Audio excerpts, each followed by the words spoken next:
something?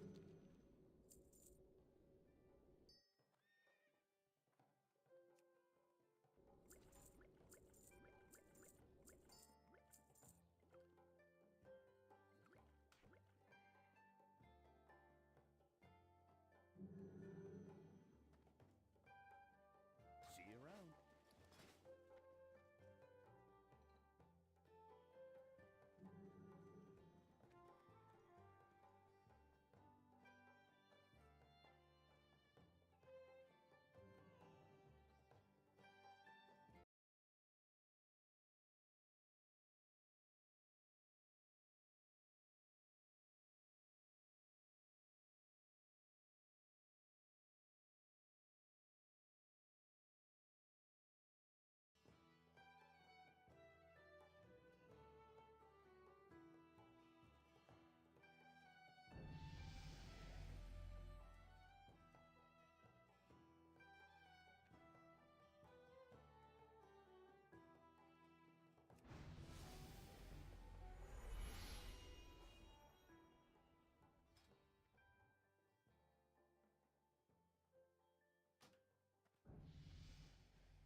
suffer for this interruption.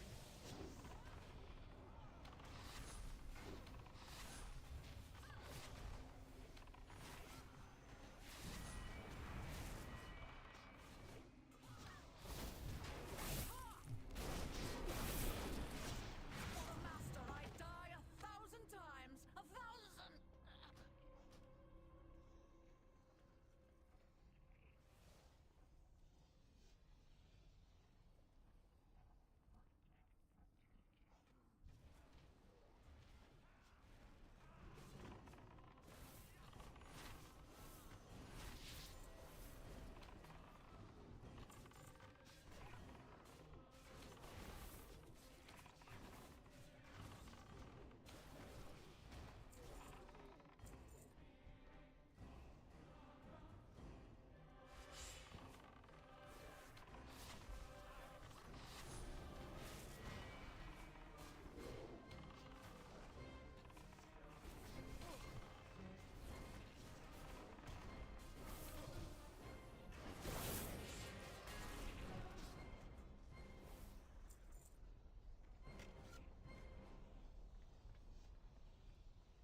patience begin.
Wait, can you hear me now?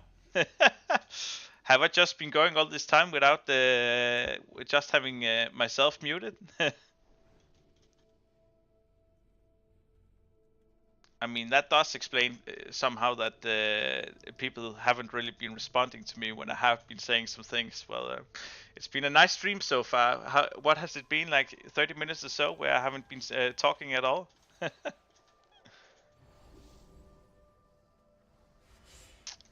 Uh, uh, um. Wait, so Latuda, you didn't hear a word I just said explaining how the abilities work, is that correct?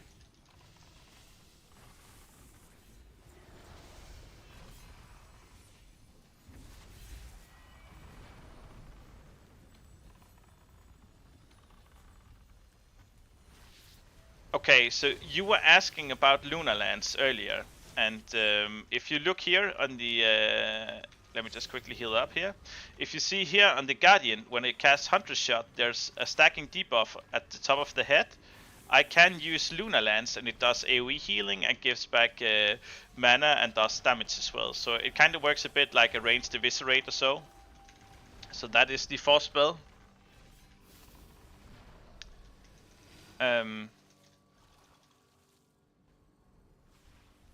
I mean, it kind of makes sense that people haven't been replying to me at all if I've just been talking to myself for the past 30 minutes or so. But yeah.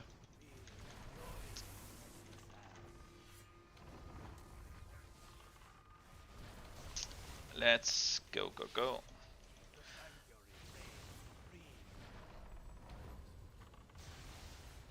And I see you also said at max rank it's a 90% sprint and you can cast a heal that lets you cast while running.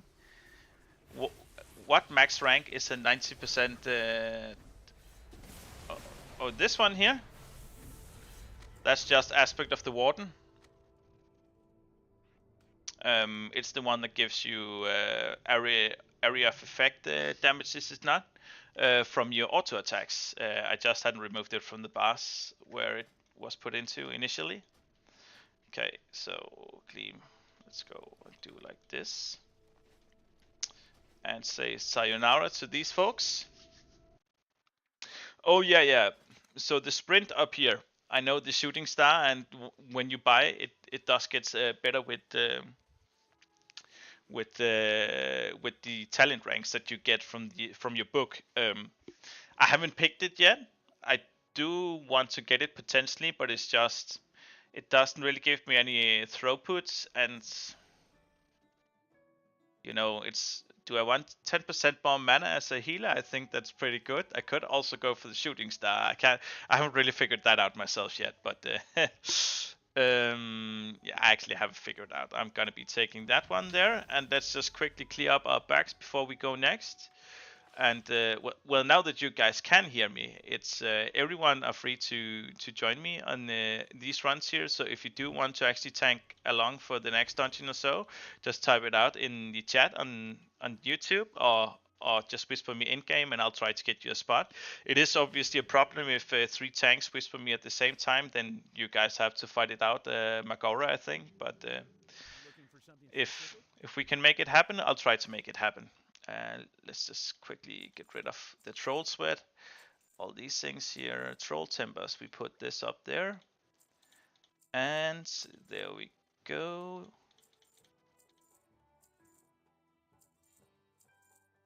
You know, having this dungeon spoils is also a really cool thing, just as a reminder or counter on how many dungeons you've actually been doing on the road to 60. Anyways, yeah, Latuda, I will be taking the sprint eventually. It's just I don't feel like I need it now, but obviously if we have a tank later that's gonna die because I didn't have it, we can. Oh, this one is actually one of the cooler talents. Just put down an owl. Anyways, I think that was it.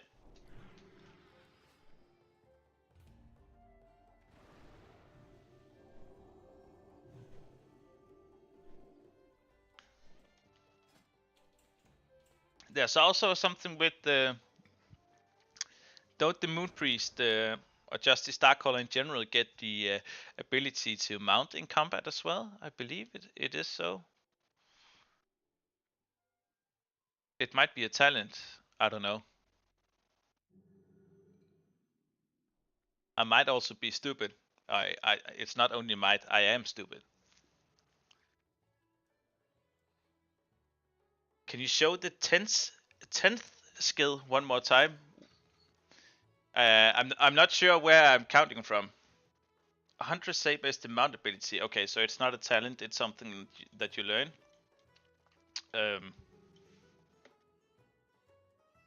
I don't know. Are you counting from down here? 1, 2, 3, 4, 5, 6, 7, 8, 9, 10. Is this the one, Eclipse of Fury? Is that the one you're requesting?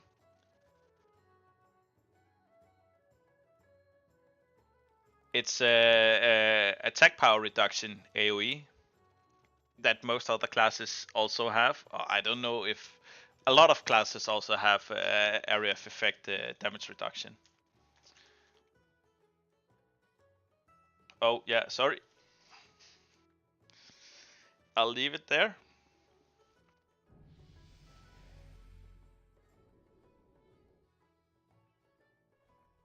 I'll even let you see the animation.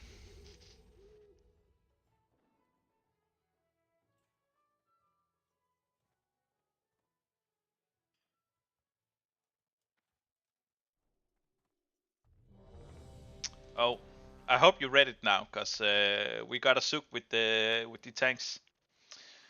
How long? We still have over 1 hour of this. It's good.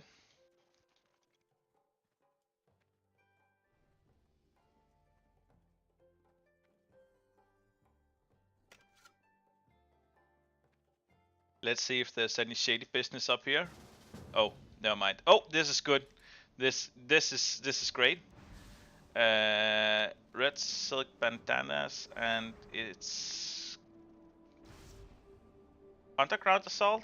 Yeah, these other ones here are for the elite quest outside, and that leaves us at 23. How many quests do we have then? Almost completed. Let's see. 1, 2, 3, 4, 5, 6, 7, 8, 9, 10, 11, 12, 13, 14, 15. 15. This is going to bring us to 17 with these. And then I should probably be looking at maybe clearing out some quests so we can actually pick new ones up. Oh. And it's a horde group. What do we have? A primalist. They can be hit or miss. He is at the lower level spectrum, so it might be an issue. We'll have to wait and see.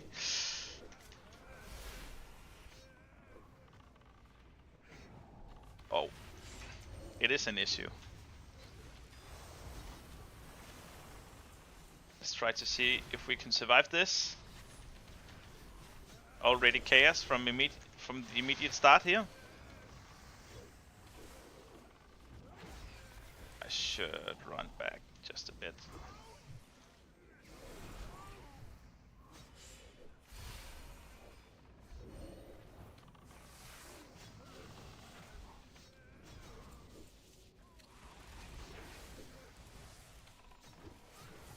So many things blocking my view. It would be nice if the tank would maybe try to pick up the things attacking me, but okay.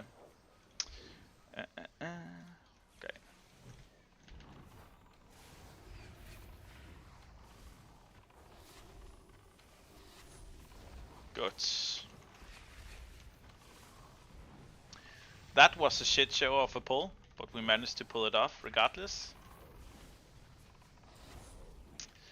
Good, good, good. Set the evoker down. Easy. Let's go again.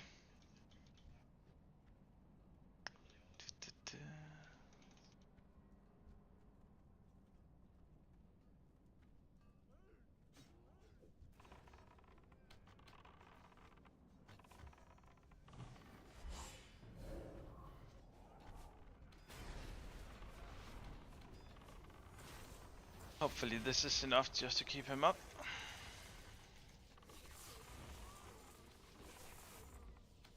Just getting loaded with a lot of things right now.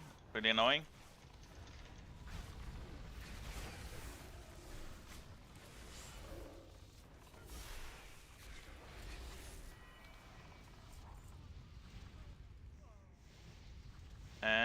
and Rexor.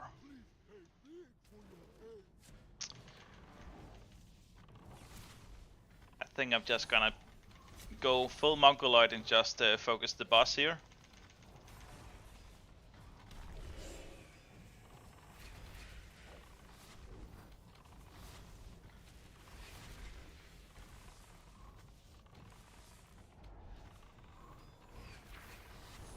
Also, the tank didn't take any damage before from the Blade Storm. What was that about? It was so weird. Let's see. Yeah, are they? I'm pretty sure he's standing inside it, but he's not taking any damage. That's interesting. Is it bugged? It might be.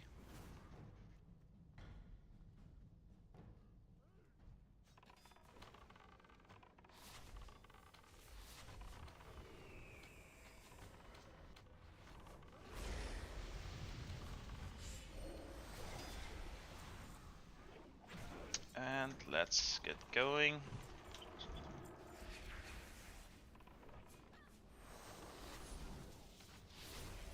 Does anyone know if Minor Johnson rares don't give extra experience, right? I'm unsure a bit about this. Can quickly get him. There we go.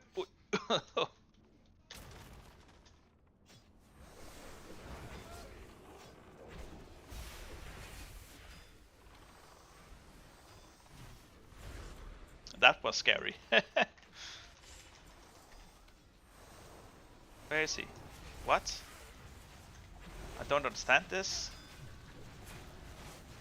Dude. Oh. Even though it's insta-cast and it doesn't cost any mana, I still have to have mana enough to cast it. Alright. Yep, let's go.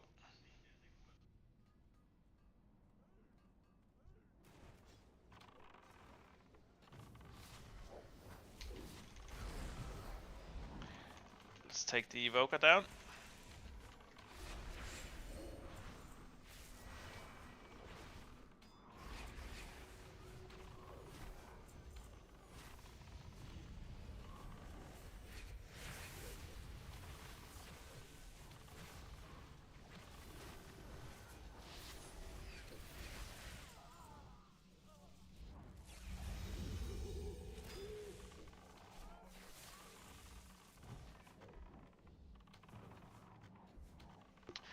And let's get full mana for the next room.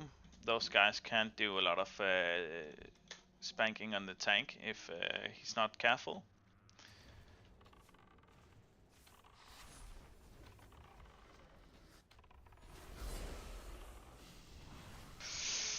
Yep.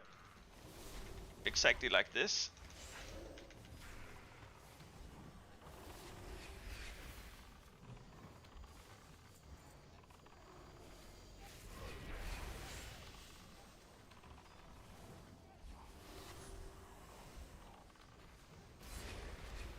Come on.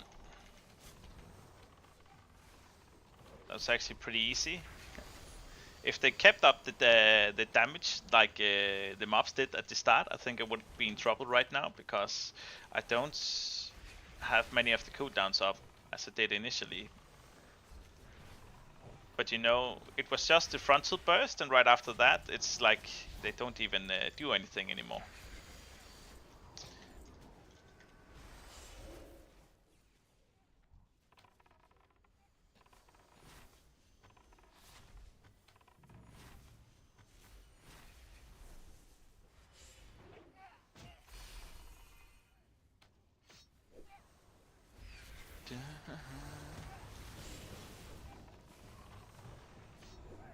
I like how he's just ignoring it, like, that's this guy's trouble.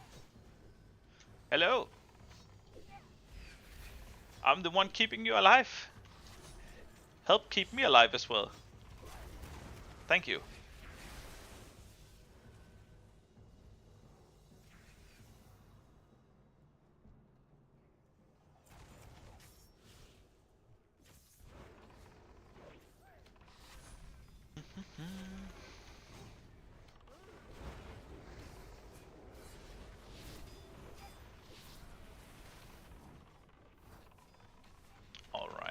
right.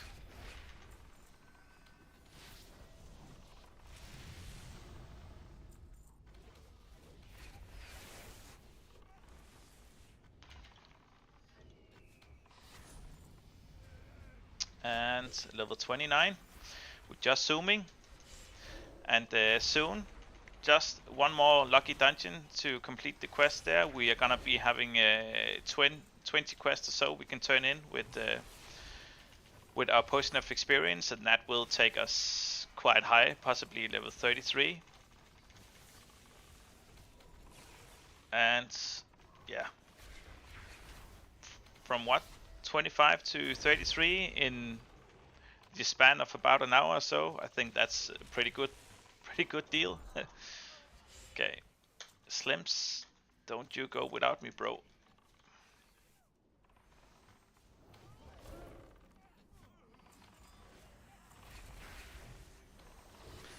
Good, good, good. Take this one down. Ignore the patrol, just jump down. What is he gonna do? Is he gonna jump? No. He's a Tauren, and they have hooves. They're not very good at landing on their feet when they jump. So obviously he's gonna be taking the long way around. I should have guessed this. Let's see, blaze crafted leg wraps. Don't have a need for that.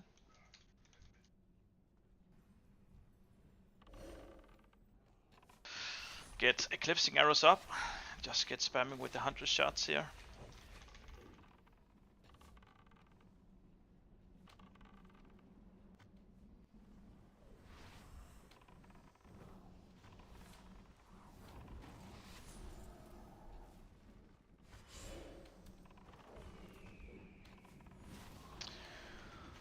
Oh.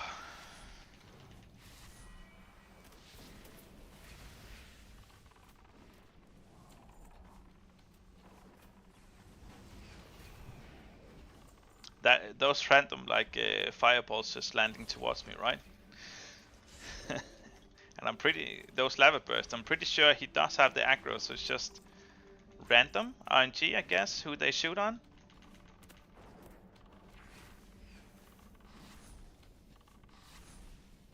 Hello, Blunter. How long I play? On average a day?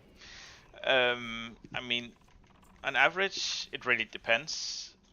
Right now I have a vacation, so I also spend a lot of time just editing videos, so I try to spend at least maybe 3 or 4 hours a day on trying to get some gameplay going if I can. That is the dream. I prefer to try to get as much time, but you know, real life happens, and so usually it's not always possible to accumulate those kind of hours.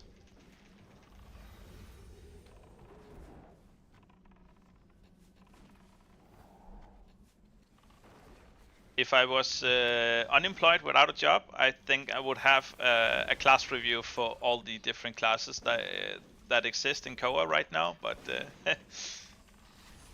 having a real life commitment as well makes it so I unfortunately have to schedule my time a bit more. I work in EMS, been part of the ambulance for 10 years now.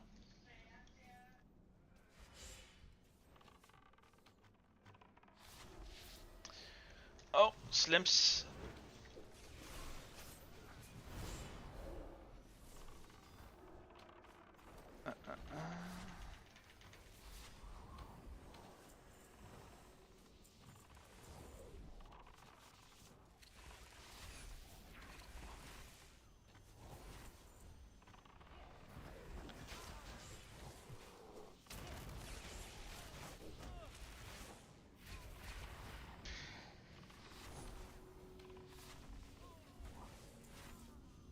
Is I think it is one of the best jobs. Like I do love my job, but it can be a hard one. Not so much for things that you experience, because most calls are just people panicking usually, and that's a good thing. So it's very rarely that we get into these very serious things like big accidents or people who experience cardiac arrest in a lower age range, like below 75 years old. It's fortunately very rare that I experience those things. So usually it is just the stressed caller, and but for me at least, and I think this is true for a lot of places, it is 12 or 24-hour shifts, and you have to work things like New Year's Eve and Christmas Eve as well, all your holidays. So you really have to get married to the job if that's the career route that you decide to take. And it's also, since I've been in EMS for 10 years, I haven't been part of a stable rating team since then, except like when Turtle WoW happened like a year ago. I was casually just playing that, and I joined the Iron Hammers, and they kind of accepted that I could come with them and be a healer, even though I couldn't promise them to attend every raid night, just because I have a very mixed schedule. And yeah, here we are, and I still regularly play with those guys. So it is a thing that you sacrifice. You cannot be the main tank of your guild if that is the job that you decide to take.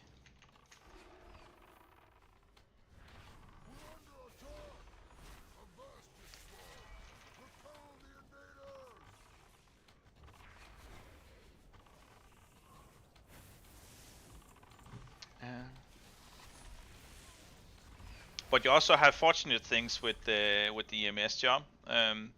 You can have periods of low calls. I work the ambulance in like central Copenhagen, so it is a bit more rare. But I know some of my coworkers. I have a lot of them who actually do play mostly classic era World of Warcraft, but they bring their laptops on shifts and they will raid or quest or whatever on the shift, and be damned if they have to leave because we get a call that it is what it is. I remember this was in at the height of Season of Discovery. Season of Discovery had just came out with the level 60, and I believe the best content you could do at this point was UBRS. And one of my colleagues, a fellow paramedic, he was playing a rogue, and he was doing puck runs in UBRS while we were in shift. So every time we experienced a call, he would just like fake DC, and he would come back 45 minutes later. But he would actually eventually get his epic rogue dagger. I can't remember the name of it now, but so I remember like at 3 a.m. Something like that during the night, you just had everyone else who were not currently out on call was sleeping in their dorms, right? And you just have this random paramedic just screaming at the top of his lungs, waking the entire station because he won his gut rip, I believe it was called. So yeah, you have those kinds of guys at the workplace as well.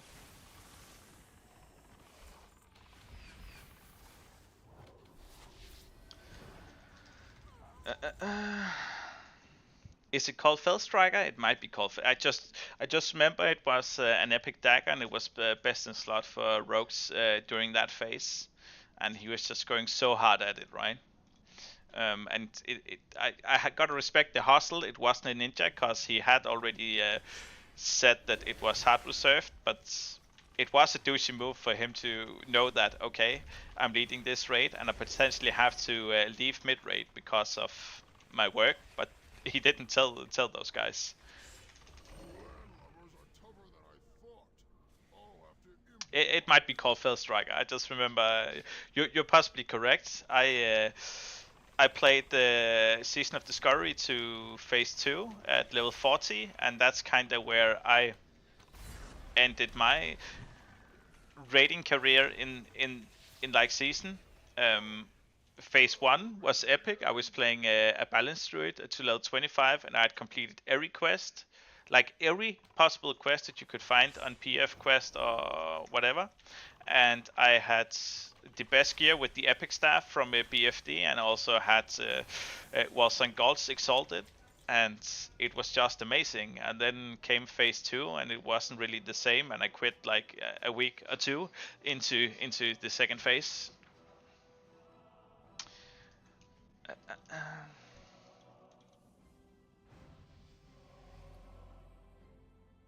Did we do? Oh!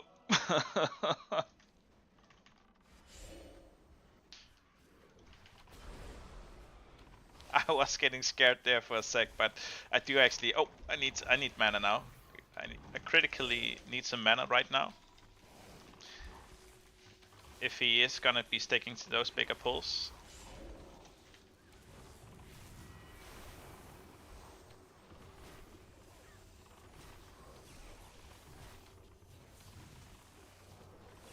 And oh, I didn't even see your reply, Blunder. What do you say? My first time really playing WoW has been on Koa. I made a level 30 on Kata Classic, but that's it. I seem to really prefer Koa, even though I am a noob. But I will say, and I don't necessarily think that that Koa is hardcore per se. You don't have to be a hardcore player to enjoy it. It has a lot of just casual aspects to it. It is the better game when we look at the, in my opinion. I mean, it's obviously subjective opinion, but it's almost with objective data because it has so much more content and endgame content as well in comparison to something like Cataclysm Classic. Interestingly enough, well, not interesting. I barely played Classic Vanilla from when it was released in 2019, and I didn't play Era either or anything.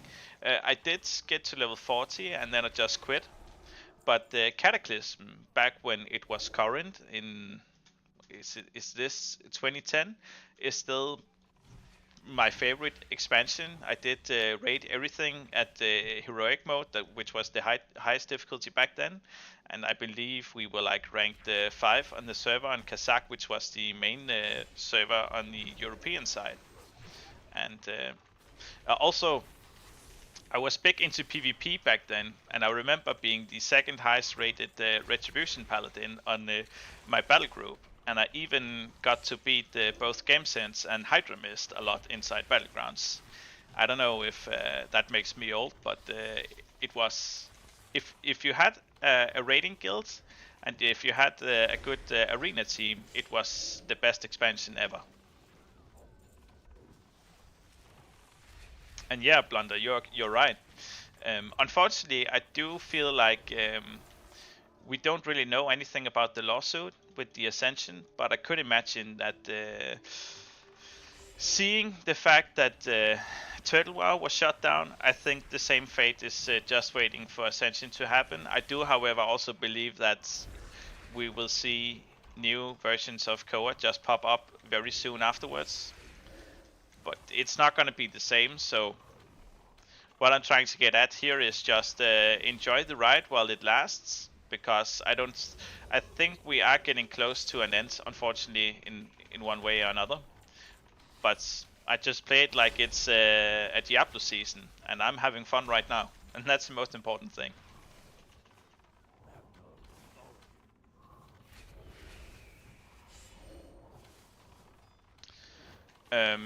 Yeah, it would be cool if they added more races, but I will say, not necessarily, it's not more races, but what they did add was they added way more class or race customizations, so you are able to do a lot with. Oh, just a sec here.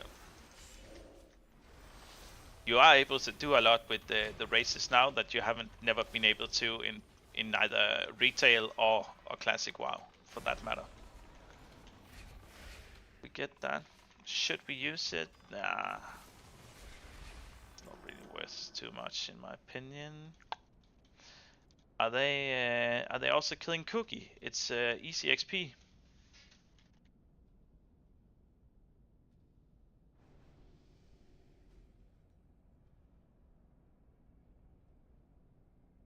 Yes, they are. Good, good, good.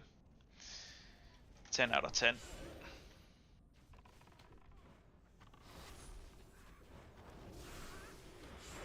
Oh. No, no, no, no, no, no, no, no, no, no, no.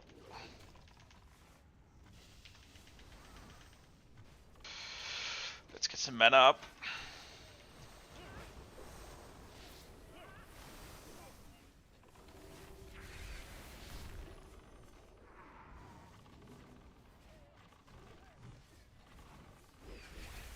Oh, and when I get out, I'll read what you guys are typing right now. I see I just received quite a few comments here. I'm just focusing on keeping the group alive. I hadn't even watched my mana bar once we jumped down, so I was like, yeah, I'll heal this easily. And I'm wondering, wait, what? Can't use that, no mana. Wait, what? Alright, so let's see.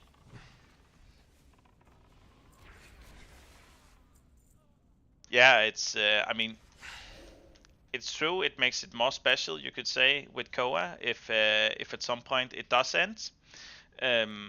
But I mean, I would prefer it to stay, but I also, I know, like 99% sure that it's gonna be the stronger game when Classic Plus Camelot comes out from Blizzard, and so I have a feeling that they will want to do everything that possibly can in the power to get rid of this game, because it's gonna undermine their own once they release it. Blunder, oh, you use the Goblin cosmetic so you can run around like a Goblin or the Walrus. Wait, there is such a cosmetic in on Ascension? You have to. I didn't know this. And Crowdmaster.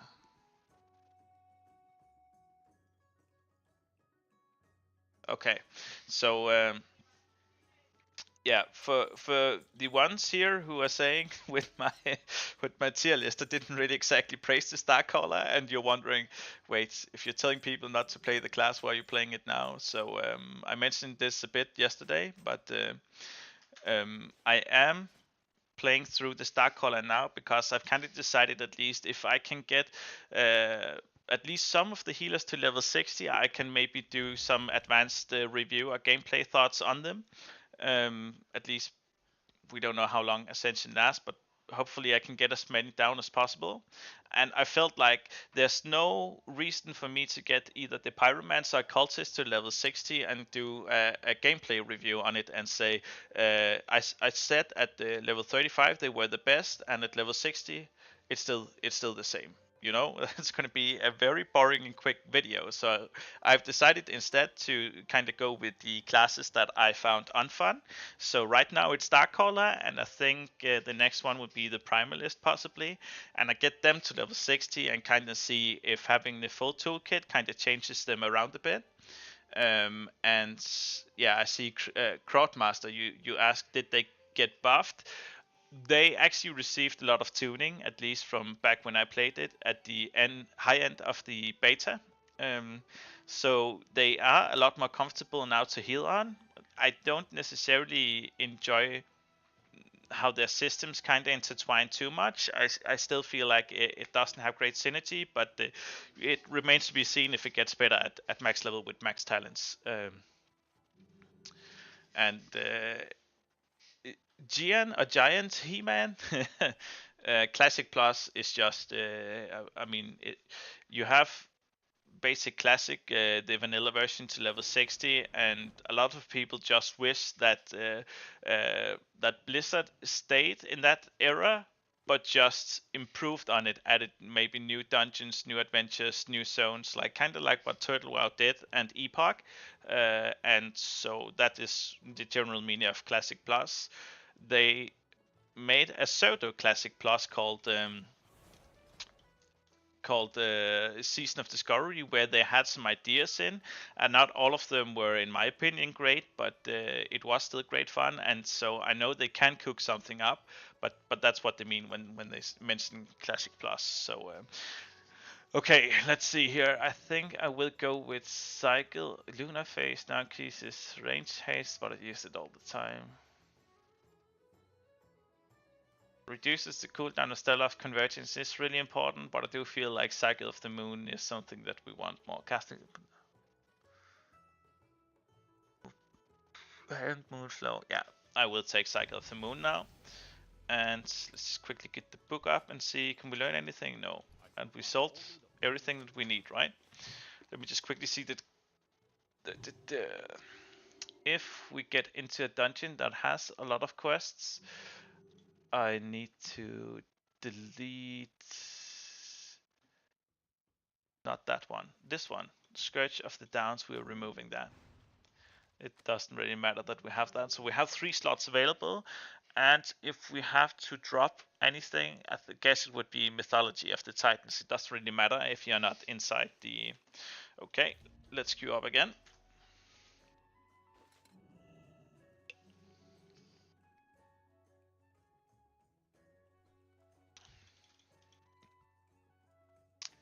And let's see.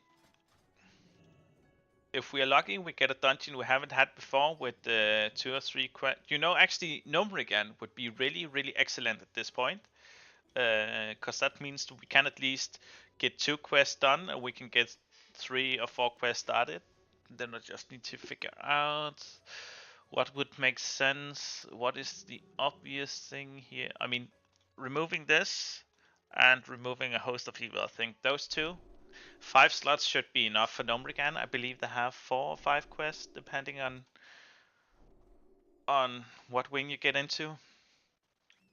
And Camille, yeah, I am basically only leveling in dungeons.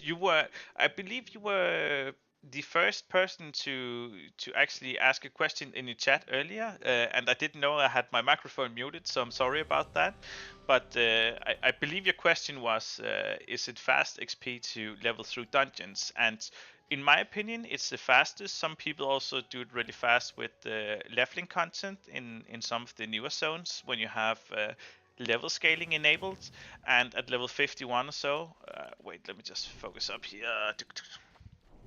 It's the princess. No, that's not the one. It's that one, and we also want not that one.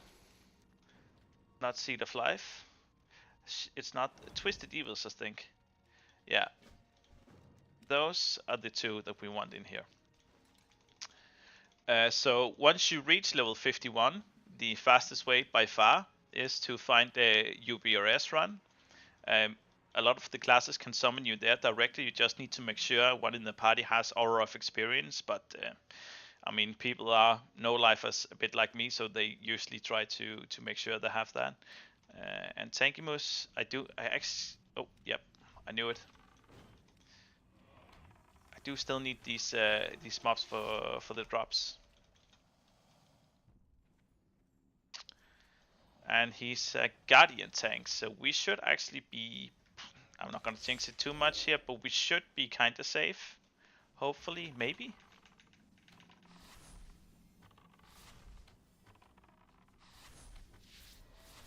I am...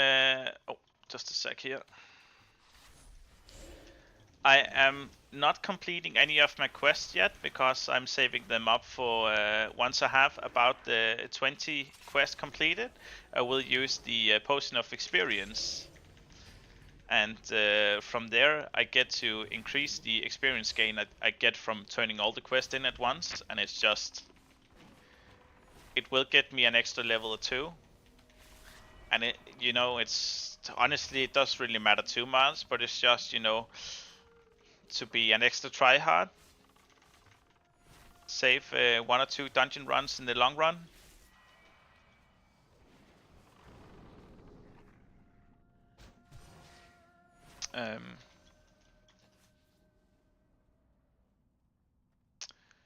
Yeah, so if I were you, Camille, I would mostly just focus on the dungeons. If you're level 47, if you have enabled level scaling, you should be able to go actually wherever you almost want at that point, and you can do a lot of quests. There are also the new zone Pale Reach if you haven't done that yet. If you're Horde, that kind of sucks, but if you're Alliance, you can do that zone perhaps. But you are very close to level 51, and by then you just have to search in the world chat for a group for UBRS. They are up pretty frequently, and you should be able to get level 60 fast that way.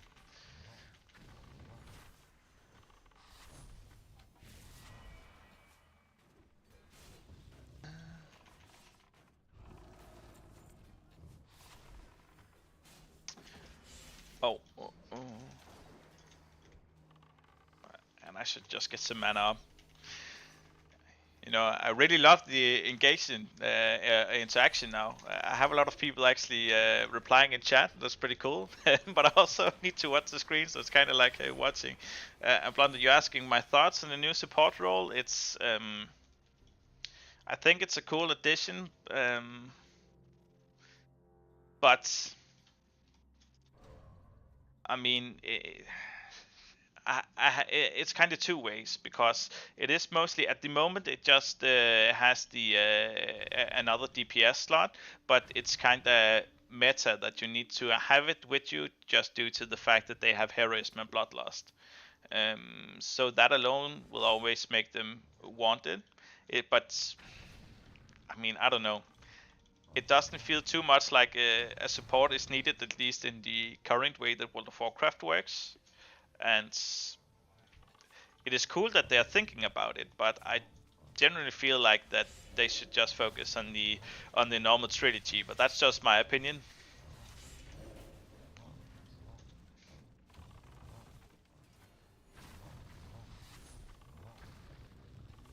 And thank you so much for the donation, my guy.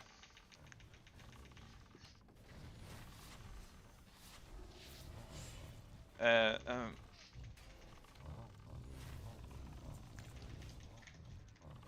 but yeah, the dungeon, the support classes themselves are pretty cool, but it's just, you know, nobody would be playing them in the current version of Ascension. They don't really fit into the economy of the classes at all, and the only reason that they are able to be brought to anything like dungeons things are just with the heroism thing. So if you remove that, nobody would play them in dungeons. And so if that is the only reason that you bring them to a dungeon is because they have one single ability, I don't feel like it's really fitting its role correctly. Exactly as Impala is saying, it's only there to kind of push harder keys, but it's mainly due to that one ability. You know, this is I never got this dungeon on my this exact thing with the princess on my primal list, but I always wanted to drop down a bramble patch here and see if it actually works in the knockback that the princess has, so you don't have to get knocked back with that ability all the time. If any of you knows if it works, please let me know.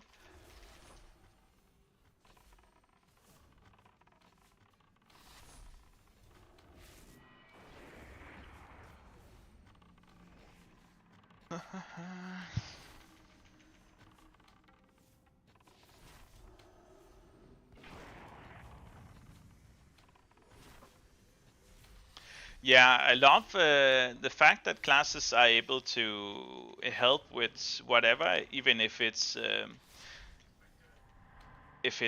throwing an extra heal or do more crowd control or things like that. Those are very good additions, but you don't need a support class to do that. Like if you look at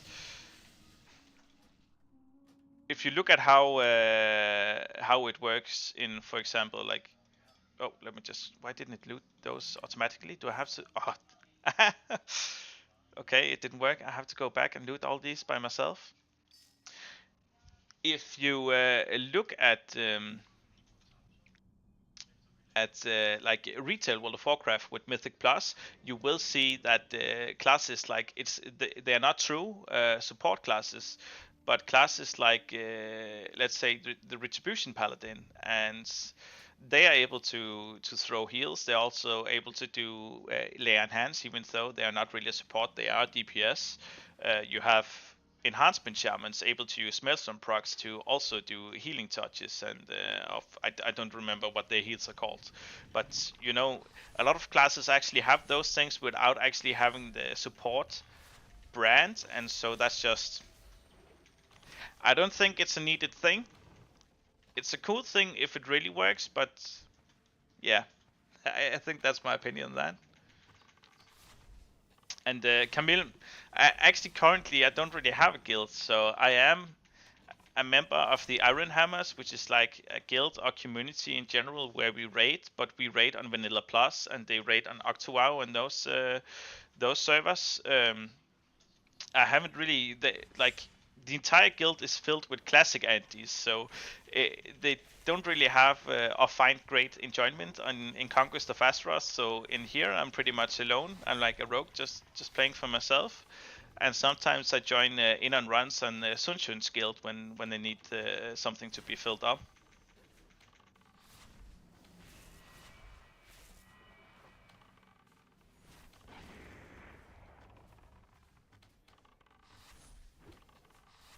Um, it's not so much. I think it's just generally how the game works. So you don't really need to have the support.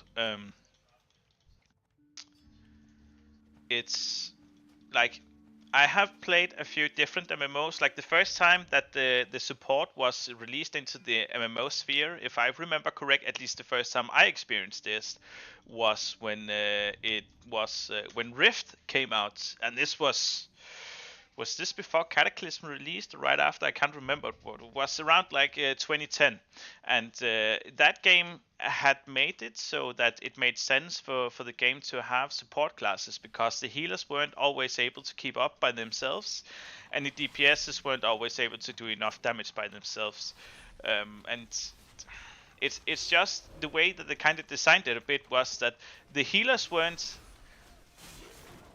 fully able to keep the groups alive, so that's why you had the support class that were able to also assist there, but still be like a solo DPS or so. But that's not how it works inside the World of Warcraft, especially not how it is designed on Ascension. So there is really no need to have a support role unless you give them something really strong like Heroism or Bloodlust.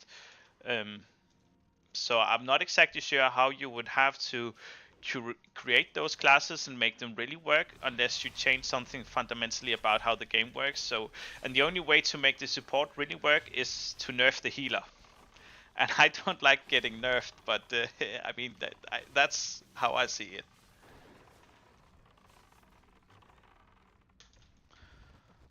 Also, I don't understand what is this group doing now? Are we?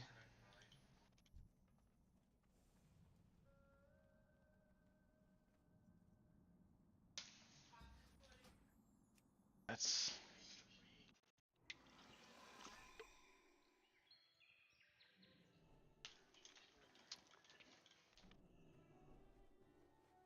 Let's quickly clear up backs here, move that up, and let me see. If we get into the next and it's Numrigan, what am I gonna do? Because now I have those carvings, I don't want to lose them. Mythology and a host of evil, I think those are the two that I will, you know what, I will just remove this, and I will remove this. I can always pick it up once I get into the dungeon. I believe I have progress in all the other ones, so 25 back of rested. Um, okay, before I queue up, let me just quickly see what you guys have been writing here.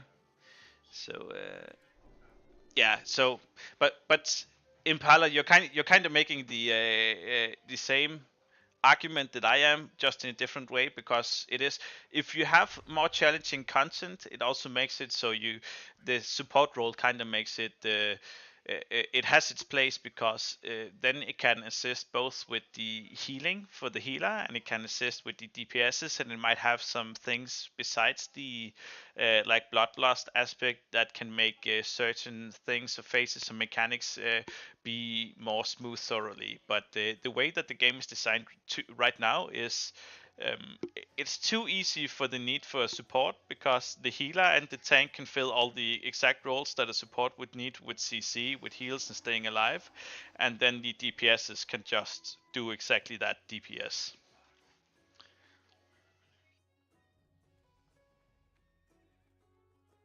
Let me queue up again here. Let's see. Might be Gnome again. Oh, yeah. Speaking of the devil here, this one, and which it wasn't actually, that wasn't the one I wanted. This is the one I wanted. I still have data rescue, and yeah, I knew it. But we're not gonna be doing the other ones, so that one is out, and that is the card one, right? Yeah, okay. So we have 2 ones. If we complete those 2, that puts us at 1, 2, 3, 4, 5, 6, 7. I mean, it should be good. We are gonna be completing at least one of them here.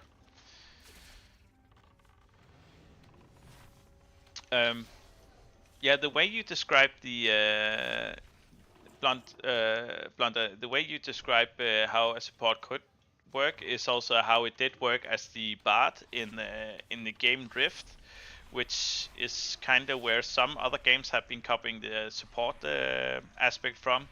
But it was generally just you do some short buffs that are up for like 10 to 20 seconds, but you also need to have some content where it's almost required to have the support. Otherwise, there's no point. I mean,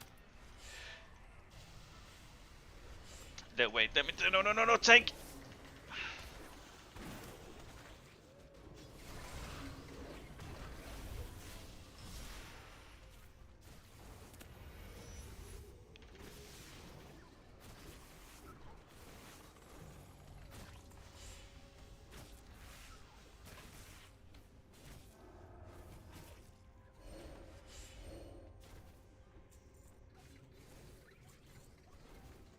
So my multitasking skills are not the best when it comes to pulls like that, unfortunately.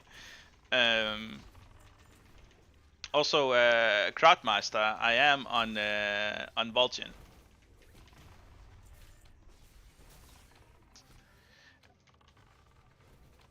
And I will be playing for about an hour more, and then I will return possibly tomorrow again. Oh, can I actually kill this fast?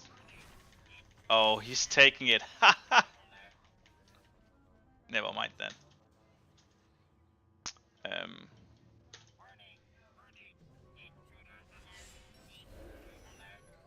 Can we quickly grab it here? Yeah, we can. Like a sneaky ninja.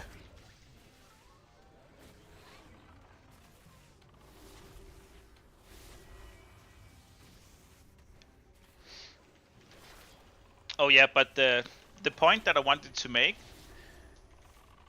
if you have a support class, it needs to feel like it is really like a jack of all trades, master of none. But the issue is if you just have the support where it's like, okay, it can play some banjo music. I'm matching a bard right now.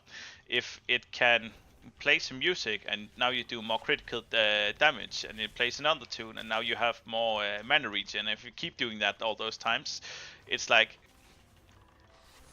it's some people do find that gameplay interesting. I mean, I certainly would, but most people gravitate towards just the DPS class.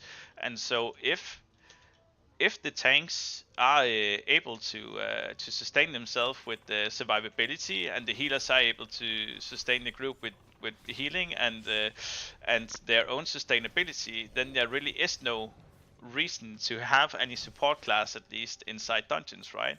And so that's what I mean. If you don't have the ecosystem where a support class would be needed, then there's not really any point to having the support in the first place.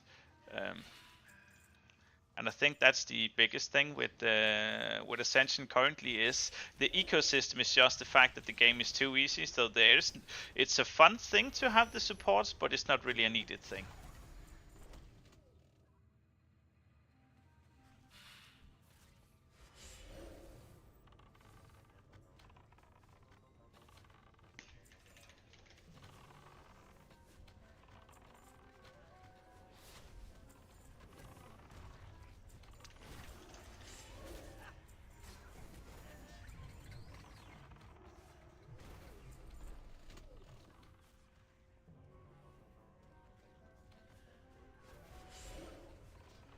You know, if possible, I think I will just be staying inside Gnomrigan once we kill the boss here and see if I can collect these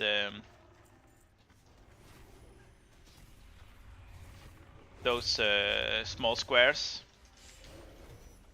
This one over there as well. Maybe if we can get this over here. Good, good, good.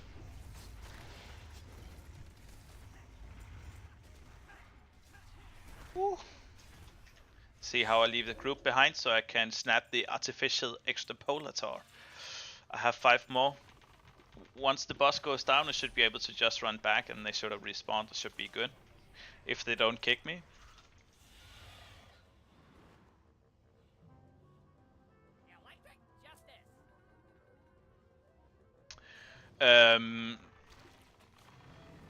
It would be more effective, but the thing they did with in Dragonflight in World of Warcraft, they added the evoker able to now have the support spec. I can't remember what the support spec was called, but it did exactly that. Effectively, it was required because it buffed the rest of the group so much that every group just needed this one class to play support inside their dungeons. And let's need on that key. And the issue was that most people actually they didn't really find it fun. Most people who played played the evoker support played it because somebody in their dungeon group had to play it, right? And it's just very hard to add a class like that because either if you don't make it powerful enough, then very few players are going to be gravitating towards it, but if you also make it too powerful, everybody is forced to play it, even though they might not actually find it funny. And you already see now that DPSs are a dime among dozens. Like, everyone wants to play DPS, and not everyone wants to play either healer or tank. And if you add just a third role that is maybe not popular with a lot of people, I think you could potentially run into issues. At least it's a very fine balance on how you're gonna add that class. I'm not saying it's impossible. I'm just saying at least I'm too stupid to know how to do that correctly. And yes, please. I was like, is it ever gonna respawn those things? I don't want to be standing in here for like 5 minutes. It's gonna be a cool stream of me just running back and forth the hallways of Gnomrigan.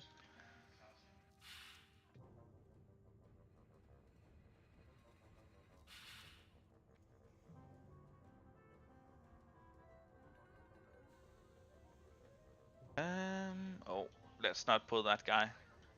I'm almost certain we can actually kill him. But it's gonna take too long. We don't want to do that. Good. Now we run back. The last one should have spawned over there, and let's just see. Doesn't that takes us close to like 20 quests to turn in, right? Um, Let me see. 1, 2, 3, 4, 5, 6, 7, 8, 9, 10, 11, 12, 13, 14, 15. That's going to be 16 now. 16, 17, 18, 19, 20. Okay. So, how do I go about this? Let's go here. TP out. Clear our backs, get some new rested XP, and if any of you guys want to join the next one, you just let me know and I'll invite you. Clear our backs. Let's use our macro here.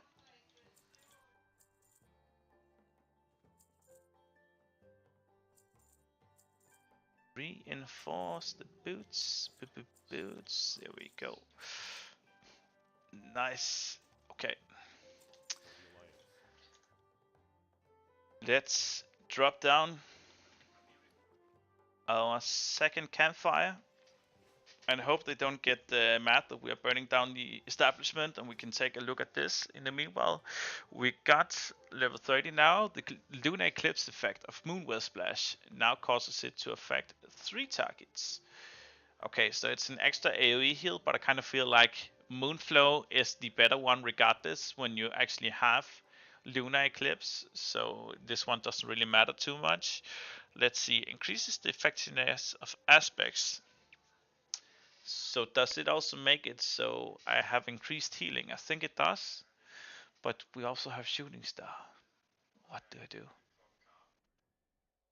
Uh, uh, uh, um, you know what? We take the stat increases, and we just pray that the tank is not too fast.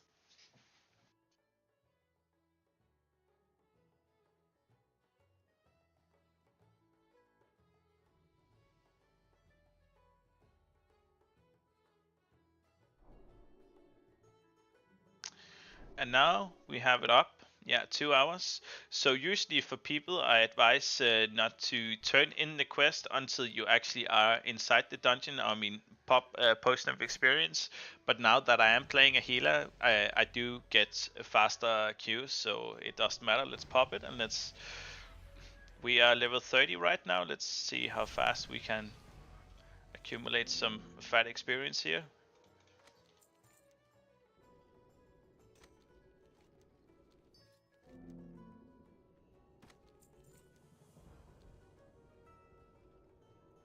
Oh, we actually didn't have that learned.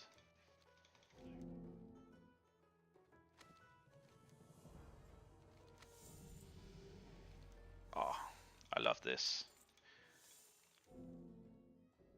The sweet dopamine that I'm just receiving right now. It's amazing. Uh, uh, uh.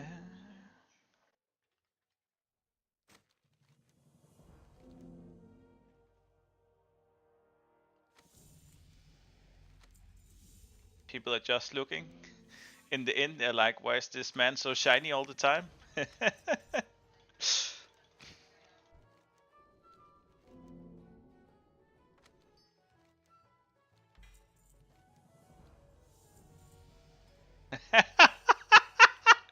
Four levels, how easy can it be?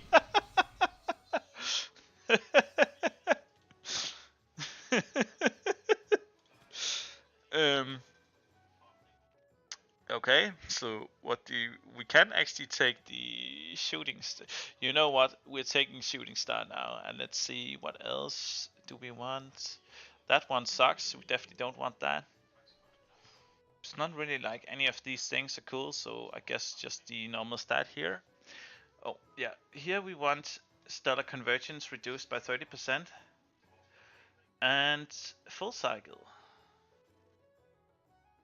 Hand of a Loon gains the following full moon. But Hand of the Loon, yeah, we never cast that. Like, so rare. Increases the healing of Hand of a Loon, Moon Flow, blah blah blah. Casting Moon Arrow. Prayer of a Loon.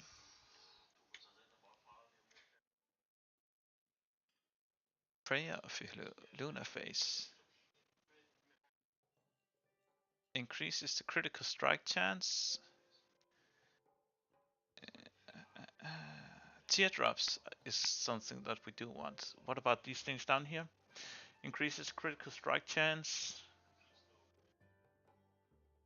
Increases mag. Oh yeah, yeah. Flow of waters. I believe this talent was just changed not long ago. Prayer Falloon.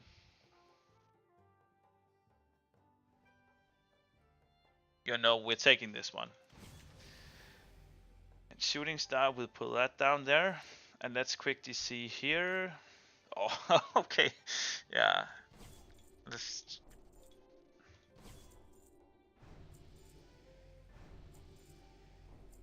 Uh,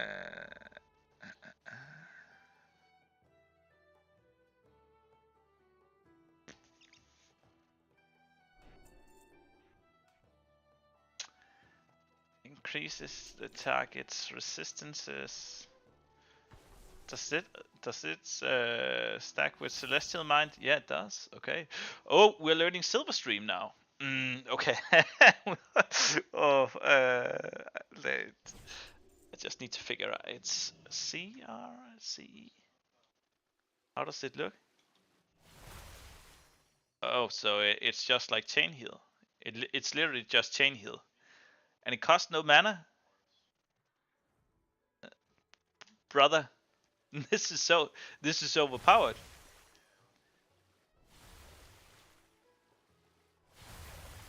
I should change something around here, but I don't know.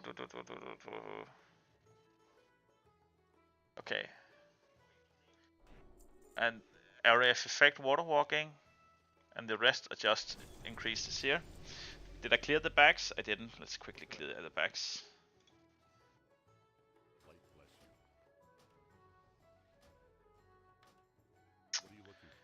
just wasting our mana potion right now on stupid things.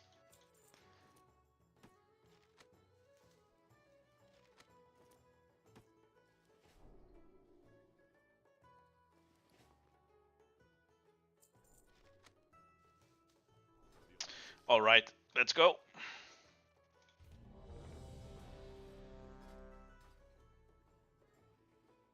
My goal today was to go from 25 to 35, and it looks to be pretty close.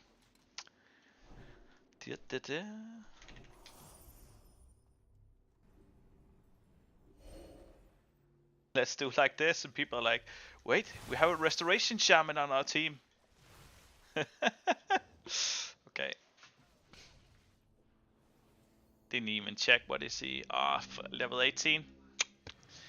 And in this dungeon as well, he could potentially just kill himself if we are not careful.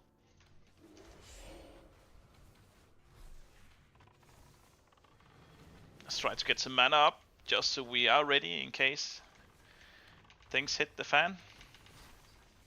Oh, but we are able to keep him up fine with Hunter's Shot right now, so that's a good thing.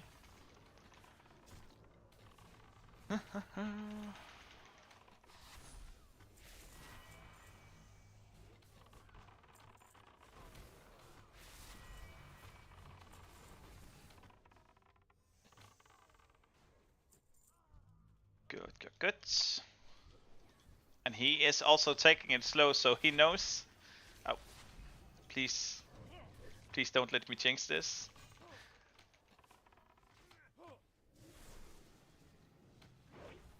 Okay, let's just see this.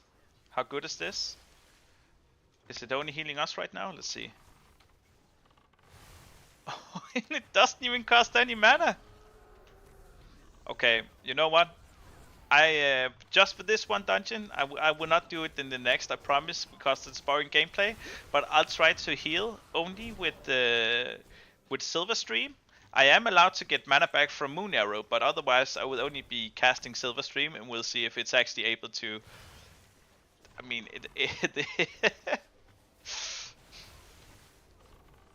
the Ascension devs, they watched my review on the Moon Priest Starcaller, and they were like, "How do we fix this?"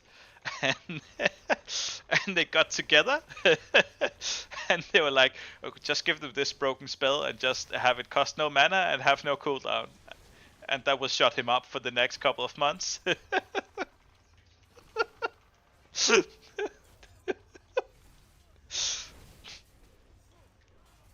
I mean, look, see? Just to make it even more fun, let's just put on follow on this guy. He's gonna be like, wait, what is the tank doing?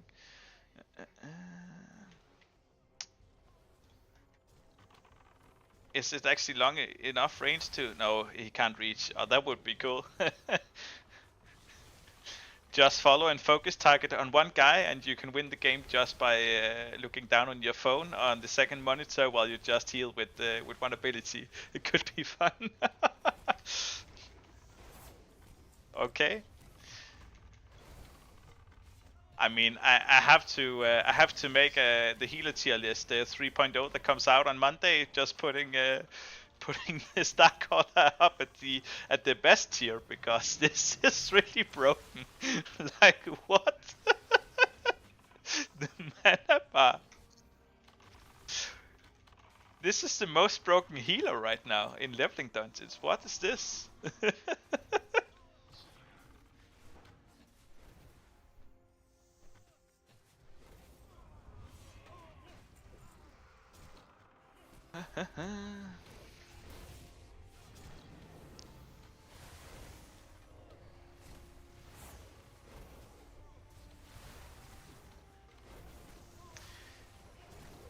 Aspect of the Huntress. Let's move that away.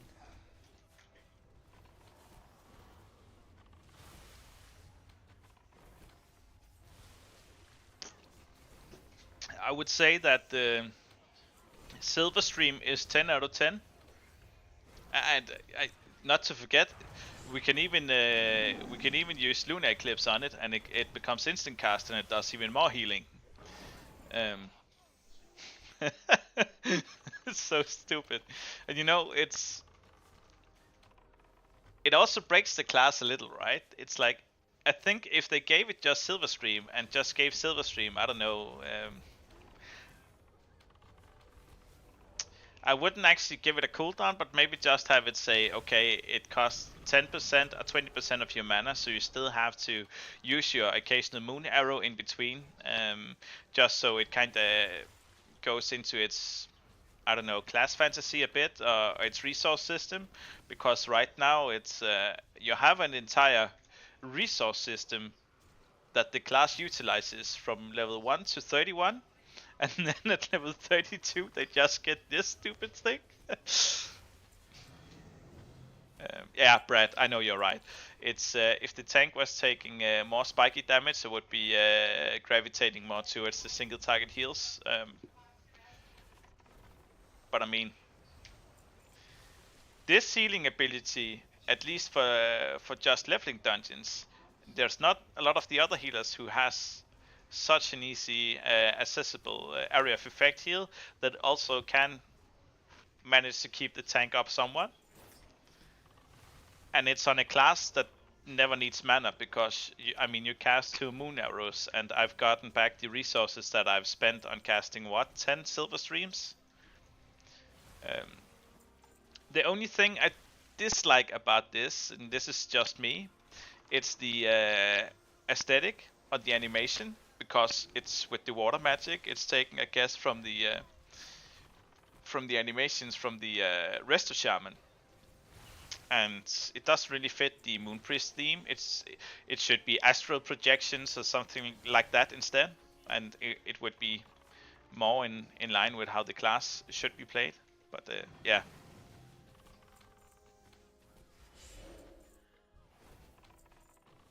You know what? It's boring gameplay. Let's play it how we did before, and let's just try to forget that the Silver Stream exists, because holy damn. That was the most both OP but also boring gameplay I played in a long time.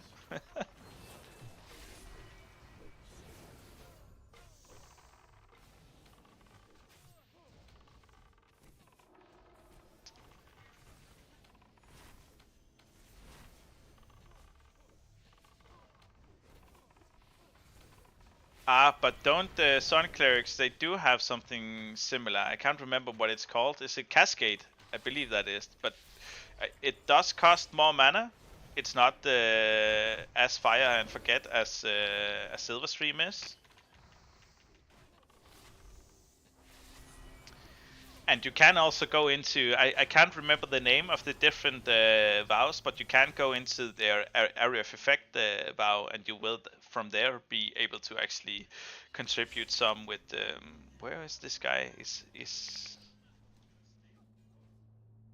Are they killing something in the background that I didn't see? Let me just quickly check. Have a look. I mean, they must be.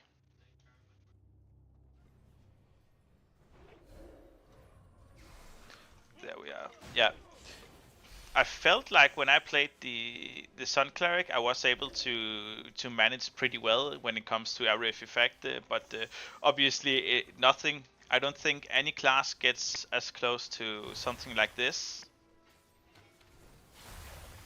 Now I'm just thinking now, but even the Vizier Venomancer, doesn't it have a cooldown on its Mending Mist ability? I believe it does. So it can't just spam the same ability over and over. It wouldn't matter really regardless, because it's a heal over time, so it doesn't heal more just the more you spam it, but this one does.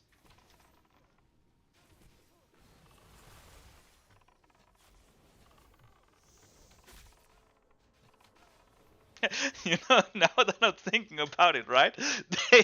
They looked they looked at the healer rankings, and at the bottom they had the Brewing Witch Doctor, right?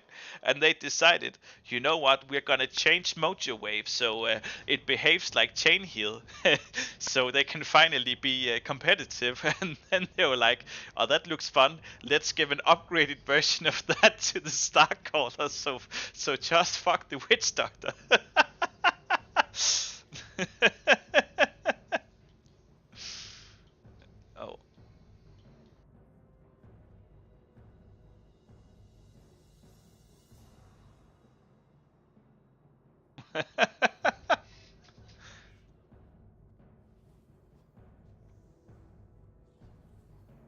Yeah, I saw that talent originally. I was like, okay, that might be a good way in order to actually accumulate the scattered stars, because that was my original complaint from the high end of the beta, was that in order to heal, you kind of wanted to do it through Lunar Lance healing.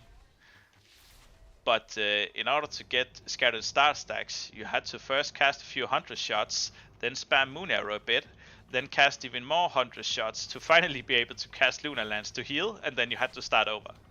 And it looks like they've really fixed that regeneration, but you're also able to heal way better just with all the other abilities, right? And I don't know why I'm spamming Moon Arrow when I have full mana. There's really no point.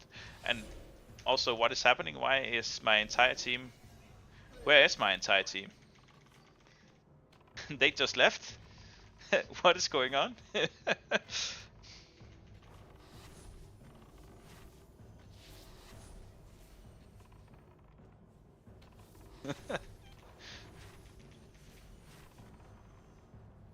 I'm not even looking at the healing bar, so it's just looking at the chat and then looking down sometimes. Let me just see if my team leaves, so they stay to clear this.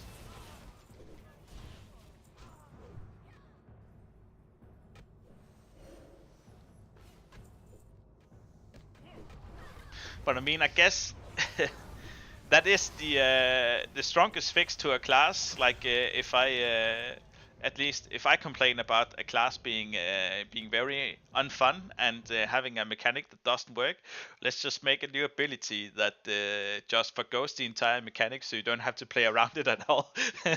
I mean, it's one way to fix it at least. Um, Okay, let's go here and here. Did we get any... Did we ding in that dungeon? I don't think we did, right? So let's just quickly queue up again.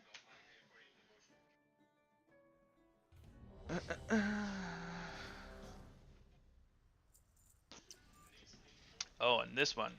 I believe I was muted. Wait, they already started? Or what? Where are they? Oh. Yeah, they already started. So I was muted the last time I was in this dungeon, so everything that I said, just people were probably wondering why I kept pointing at some different things. But yeah, I feel like it's very unfortunate they don't have any quests inside here.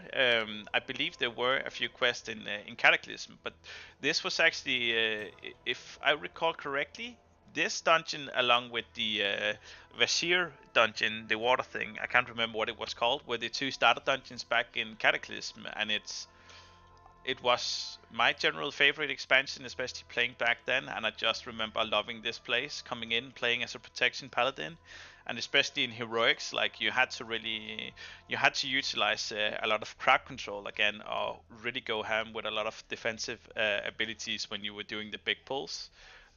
So fun times. I love this dungeon. Oh, did we crash? I think we did. Let's just try to get back in then.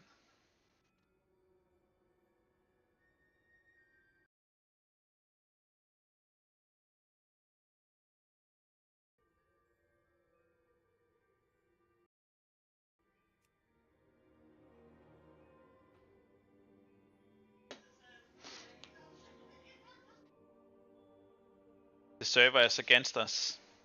The server saw we popped a potion of experience, and they're actively now trying to fight us.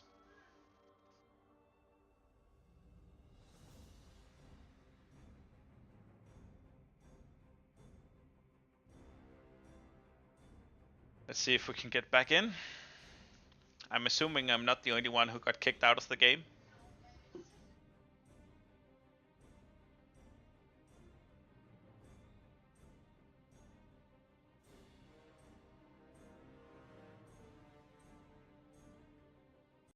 I'll try to read up on the Discord in the meanwhile.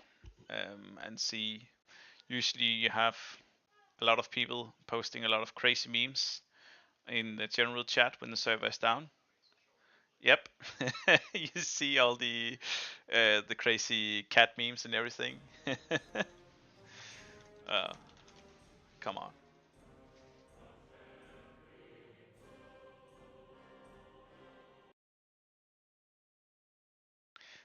Yeah, yeah, Blunder, you're correct. They're patching the silver stream.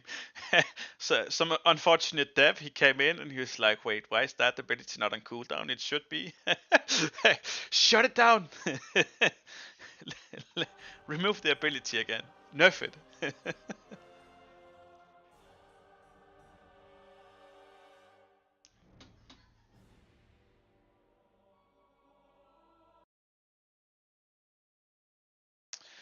Just reading the Ascension forums, especially the general chat on the Discord, whenever the server shuts down, is I can just I can feel my brain cells are shutting down when looking at that.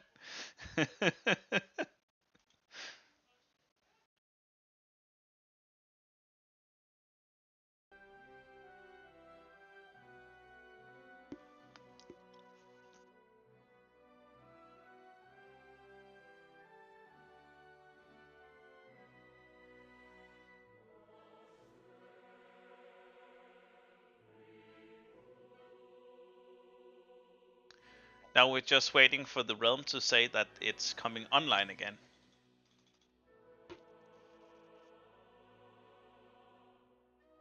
The worst part here is if I'm actually being removed from the group afterwards, and I get I have experienced before getting into a dungeon but not being able to touch any mobs, get kicked out, and once I come back in, I have dungeon desert, and you just have to sit there shamefully waiting in the inn. And I hope that's not gonna happen. Oh, we can click. Oh, noob caller, the strongest of noobs. Let's get going.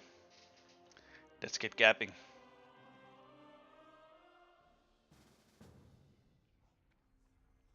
Um.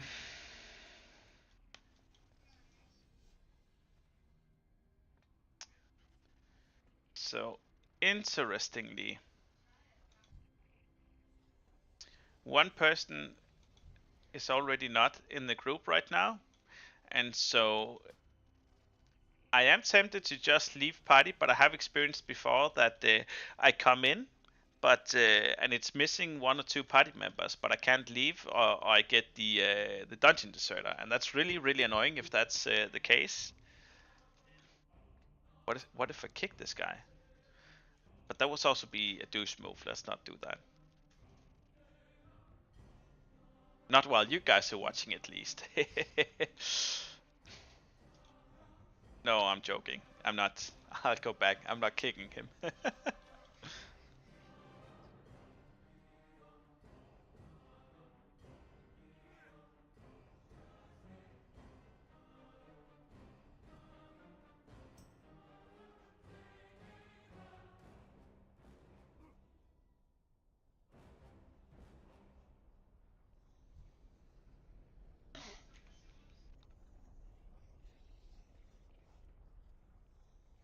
So just waiting for Perp to come back.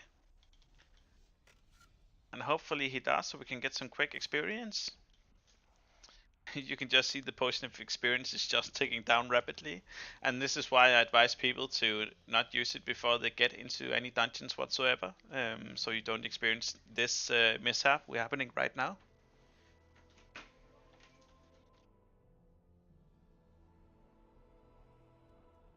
Yeah, just do it. But I don't actually know, maybe a troll witch doctor? A human templar? If he's Oathkeeper, it might be possible. I mean, it looks like they are chatting it up already. Yeah, you know what? We can clear this easily. No issue.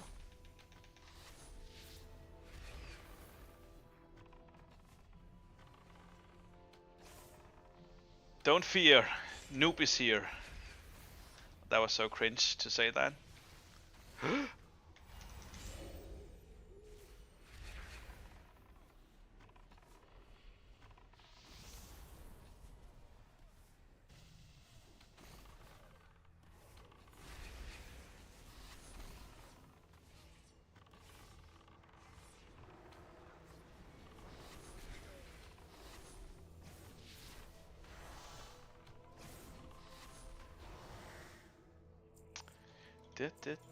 Let's get going. Oh, and we can also do this now. Have some arcane protection, free of charge. Should we quickly do that? So, yeah, they are skipping beauty now. I would do the same thing. Just quickly go on the end boss, nuke him down. Let's get rid of this, and let's just restart. No, no, no, no, no, no, no, no, no, no. You don't have to kill beauty. Or maybe you have. Do you have to kill beauty in? There we go.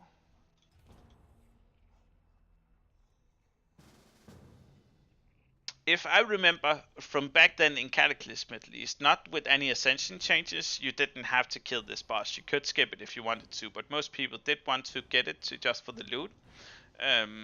But I also know that Ascension has a lot of things, including in Sunken Temple, where you have to clear certain mobs or bosses before it will let you progress. So, it might be. Oh no, no, no, no, no, no, no, no, no, no, no, no.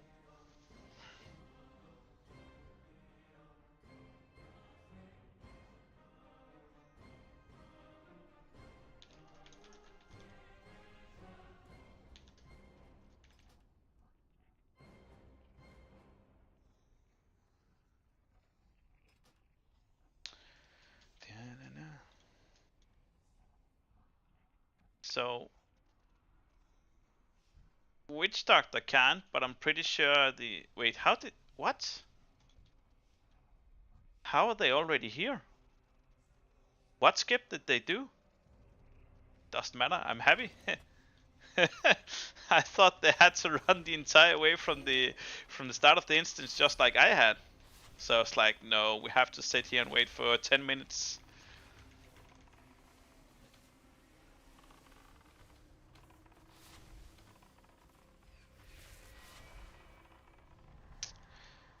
I was a bit like, should I have healed him up before we got the fear, but it's fine.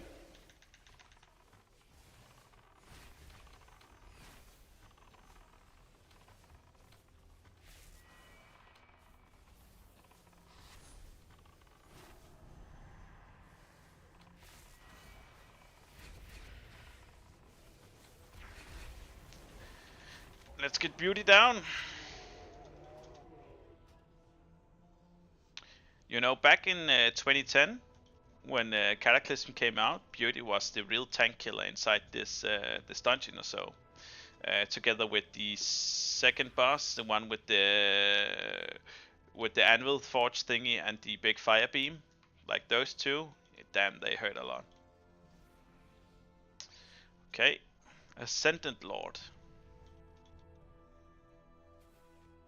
And also, where maybe it's because it bugged out because we got DC'd, but usually you have Rast the Crazed. He shows up and he kills these Twilight Element wardens, so you don't have to worry about these. You can just go straight on the boss. But I assume he bugged out as well. And here it's very simple. You just kill the guy that's big. I do believe back in Cataclysm as well, you were able to cleave down in this fight, so so it was just easier. But yeah, he just okay. So he does turn into one of the other shades that then gets big, but it doesn't change the target. So I mean that just makes it so there's no mechanic at all on the boss. That doesn't really make any sense whatsoever. But yeah, it is what it is. Let's try to collect our loot. Give me the loot. No. We can still get the clutches. Just leave. Okay. I guess we can't. Let's get out of here. And let's queue up for a real dungeon.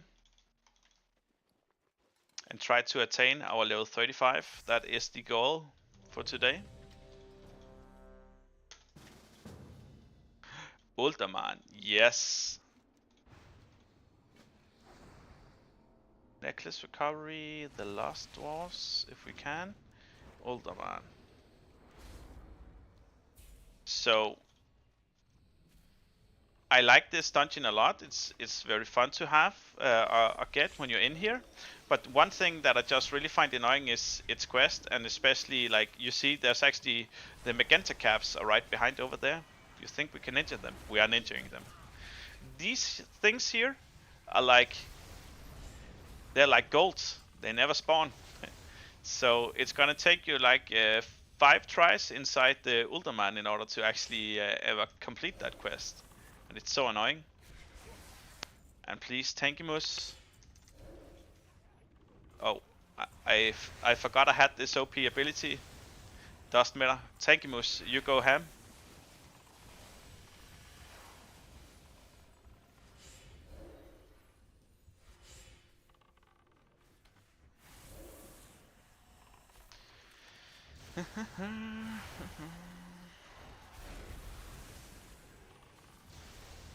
Look how simple it is. Starcaller is a simple life these days. Let's acquire some mana back. Shoot this guy. And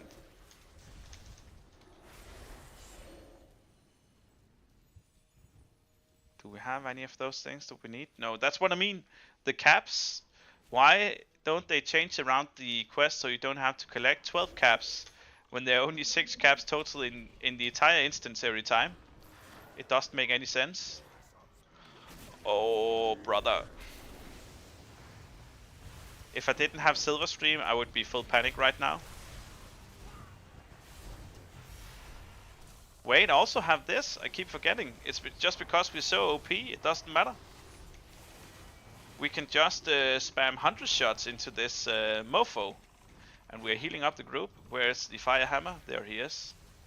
Stop moving, guy. Pfft, easy. Somebody go and change the tier list for me, please. We are S tier. Starcaller has officially reached the S tier. Comfortability level is like 500 right now. I'm barely even touching the keyboard. That's how easy it is.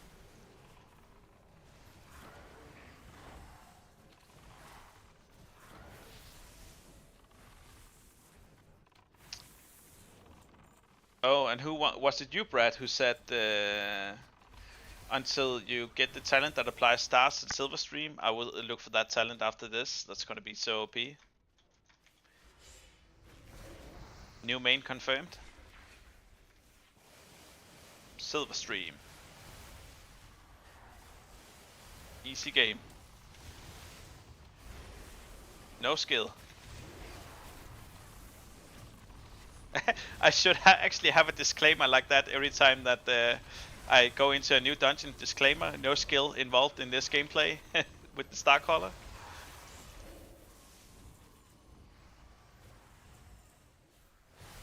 Okay, it's on the left side.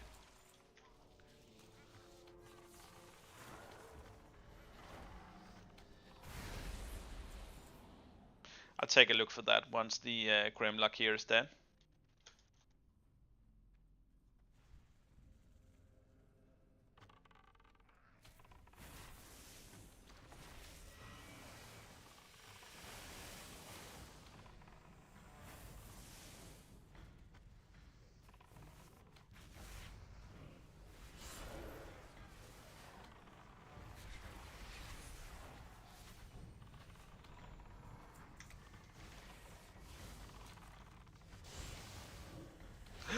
No, no.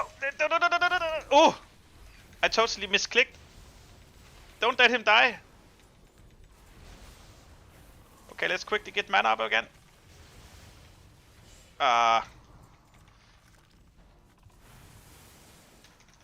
Don't wait. We played with Weakaz before. We should be able to finish now without any. That was my mistake. I was just spamming. I was a bit in my head. I was playing like a tinker, so I had my heal on another button on the tinker all of a sudden, and I'm like, why is it not healing him? And I kept spamming hunter shot. So yeah, that's why you can see noob is in the name, and it is because I just do some stupid shit sometimes. Also, let's go out and see, is there any of those caps around here anywhere? I believe, over there. Yeah, that's not gonna happen. Okay, let's leave and let's go again. So we can get 35. Depending on what dungeon I get, it might be my last dungeon for tonight, because I also have some other things I need to sort out before going to bed. Okay, so you said what, left side? I mean, I could just see here, what was it? Silver Stream. Is this one?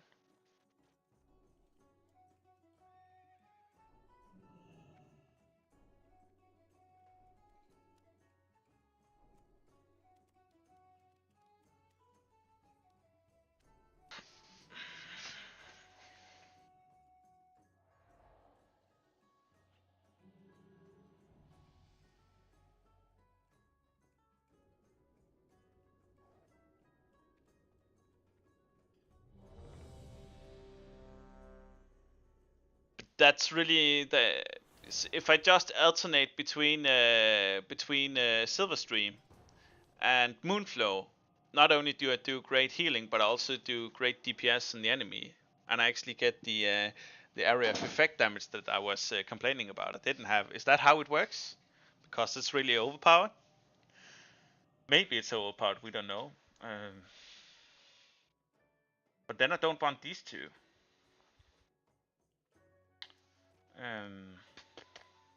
What's the fastest way to go over here? I still want Sight of the Moon, and Stellar Convergence is still something that we need, I feel like. But yeah, then we don't need these two. Then we have 1 or 2 talents there. The next one can go there and there. Okay, interesting. Interesting. And we get Gnomrigan again. And now we... No, not that one. Stop it. There we go.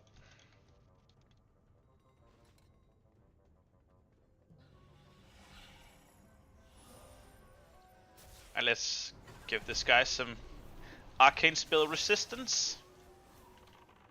I do actually believe some of the things in here are arcane spells, but so this is one of the few dungeons where it's actually useful, but yeah. Let's get going.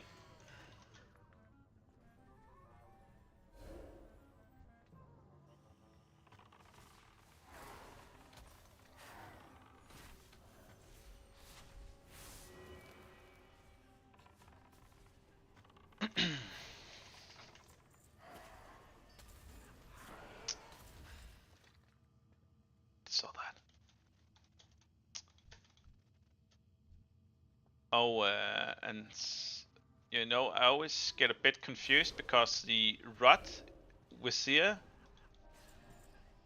both the Vizier Venomancer and the Rot Venomancer, their shape-shifting form kind of reminds me of each other, right? So I was like, what is this guy doing here?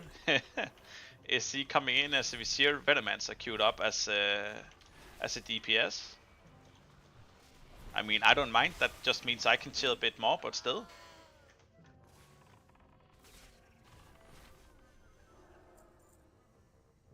No, Blunder, you're wrong. We can definitely make a healer-only raiding guild. I think the issue is just being able to actually clear anything, but maybe we can get the record for the longest clear time ever. Having spent 10 minutes on a boss fight, never dying, but not really killing anything either.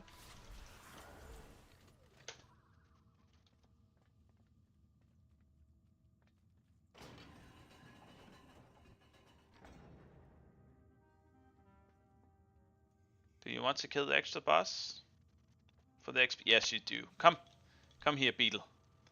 Beetlejuice.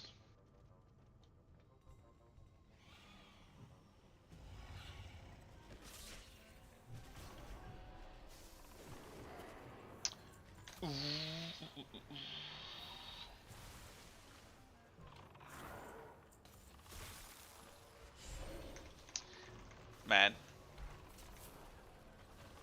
I'm just contemplating a bit here, like the epiphany that's just 2 or 3 days ago. My general knowledge of the Starcaller was from the high end of the beta, and then all of a sudden just thinking that it has changed so much and it's actually pretty strong at its healing role right now, at least inside dungeons. And blunt, what I mean, I guess Primalist kinda could tank the best at the same time. That and the Blood Mage, but I'm leaning more towards the Primalist to be able to survive a bit. And yeah, you also have the damage dealers right there. You have maybe if we just have a full group of Primalist, you can't just go full Mongoloid and just DPS down bosses without actually having to think about doing mechanics or anything. Somebody should test this. Just have a group full of 20 Grovekeeper Primalists go ham with good gear inside Molten Core in Ascended and see how far they can get.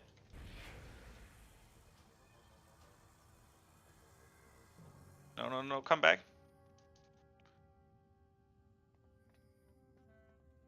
Now we go down again.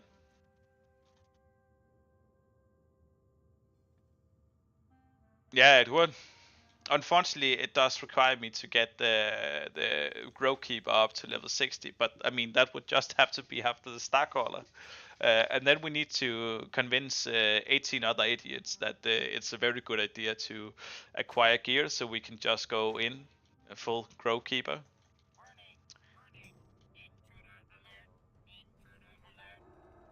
Oh, Silver Stream. Boing!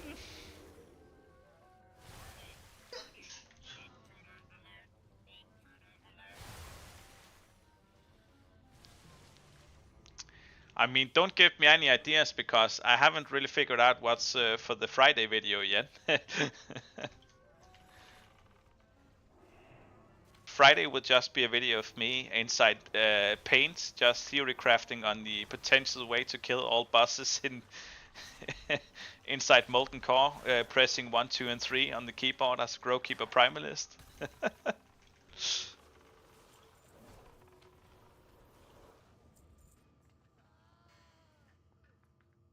And the viewers will be like right after, has this man finally gone insane? And the answer to that is definitely yes.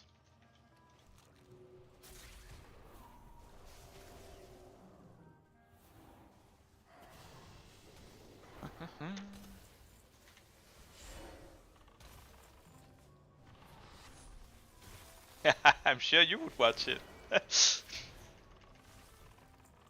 And the next day I just see I've lost 200 subscribers and they're like, bro, the guy has lost his mind. The few brain cells he had left has finally dissipated from his body.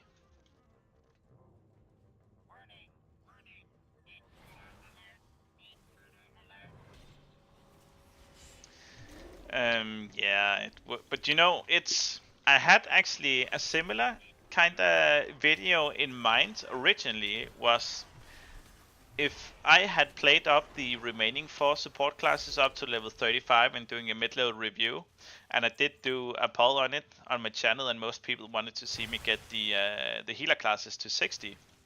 But if I had spent time on getting the support classes to level 35, I would also have invited the idea behind, is there even any reason to play support? And I would bring in those arguments that there just isn't any difficulty in Ascension really that really makes it a requirement to have it. Oh, can I get past this without blowing up? Yeah, I could. No. My friend, I don't know what you're trying to do now, but I don't like this.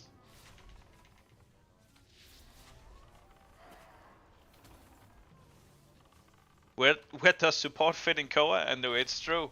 It doesn't fit anywhere unless they have Bloodlust, unfortunately. What they should instead, in my opinion, should lean into is they should remove some of the homogenation.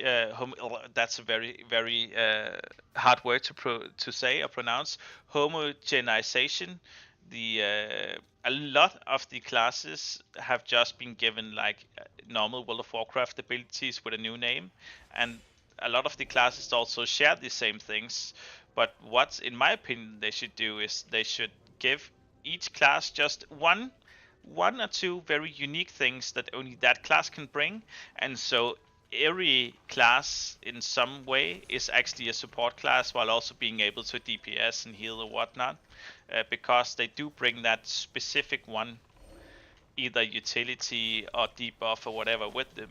I think that's more interesting, and it would be.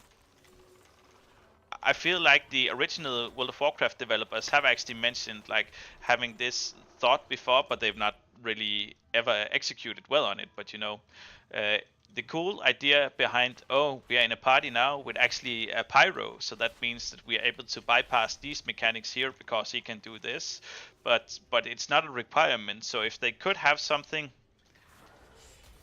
that is fun and game breaking enough, but without being a requirement for every class. It doesn't even have to be for every spec, just for every class. Make it class specific. That's, in my opinion, would be worth 10 times more than trying to make one or two support specs able to perform really well.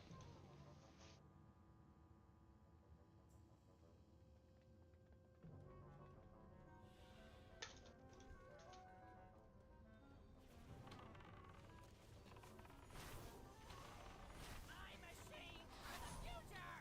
I'll destroy you all!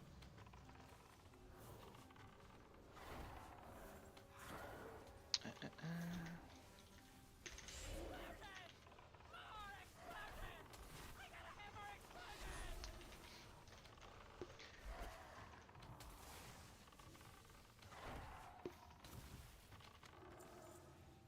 Good, good, good. Easy, and we collect this guy. And we got the thing right, so there it is.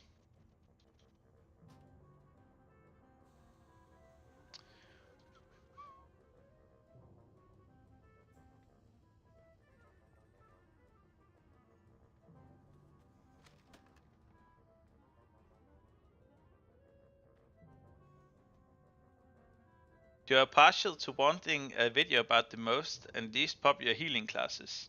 I can't. Uh, I actually don't feel like it's my best video shot because I shot it earlier today and I was just really tired, like almost like n- not physically tired, more like brain fog. But tomorrow I will have a release of the video actually going through what is the most and the least popular healer classes based on data on one of the websites that I usually use for collecting those kind of data. So you will at least get some insight into what is the most and least popular healing class played. And I will give you 3 guesses on the most popular class right now, and the 2 first guesses don't count. If you can't guess the most popular healing class, just immediately I will be kind of disappointed, and it's not just in you, Blunder, but everyone else. It didn't come as a surprise to what is ultimately the most played at level 60. However, the ranking below that did actually surprise me a lot, but I will be talking about that as well a bit. Not going as much in depth in the video as I could be potentially on stream. But that remains to be seen. I might be streaming again tomorrow, and whether it's going to be 3 hours or 1 or 2 hours, I don't really know yet. But I could potentially go through the thought process behind some of the rankings for the healers tomorrow, if that is what the people want. Um, with that also being said, that means that I will not be doing any more dungeons for now. I will just turn in the clear, empty my bags, and get ready for tomorrow and see what I can kind of do there. I completed my goal today, which was level 35, and we managed that. Um, I am unsure if we can get from 35 to 45 in just the span of 2 or 3 hours tomorrow, but that remains to be seen. But yeah, it's so I will say from Blana and Impala, one of you are correct in your assumption, and I would just let it be there. But yeah, you are blue ball, but that just means that it's gonna hit even harder tomorrow at least when you see at least the data I've collected, and it's something I've tried to accumulate through some different sources. We can't know it 100% because there isn't a website for essentially like WoW census, and even now if I press like server info, I'm not able to receive any information. I can't do a who or whatever. So they have all these like base resource systems hidden behind, so we can't actually see the player base or what they play. But we do have some other ways in order to like kind of gauge who is playing what at different levels and so. But yeah, you can see that tomorrow, and I'm thankful for you guys for joining in today. It's been fun interacting with you, and thank you again for that donation. I did not see that coming. I was just queuing up some games and trying to have fun with you guys. So I'm very happy for that. So without further ado, thank you guys for watching tonight, and I'll